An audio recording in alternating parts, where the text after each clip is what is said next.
নমস্কার প্রিয়জনেরা, আহারে ও বিহারে চ্যানেলে আপনাদের সকলকেই স্বাগত। আজকের এই সুন্দর রবিবারের সকালে আমার গিন্নি সুন্দর একটা স্যান্ডউইচ পরিবেশন করেছে। আমি এটাকে খেয়ে আপনাদের জানাচ্ছি কেমন হয়েছে খেতে।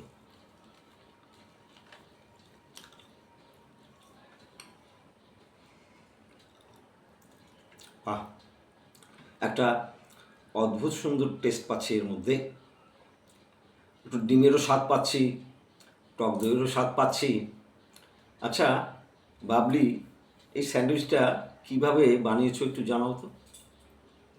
স্লাইস পাউরুটি নিয়েছি, আর শসা টমেটো চাক করে কেটে নিয়েছি, ডিম সেদ্ধ, টক দই একটা মিক্সিতে বলে পেস্ট করে নিয়েছি। ওর মধ্যে স্বাদ মতো নুন দিয়েছি, গোলমরিচ গুঁড়ো দিয়েছি, চাট মশলা দিয়েছি।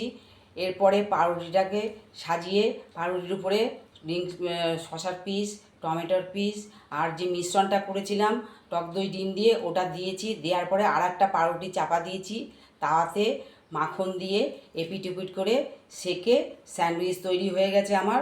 স্যান্ডউইচটা পরিবেশন করে দিলাম। তাহলে প্রিয়জনরা, আপনারা আদ্যপান্ত সবই শুনলেন।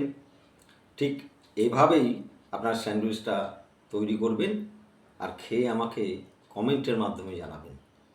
আজ তাহলে এ পর্যন্তই। নমস্কার, টাটা।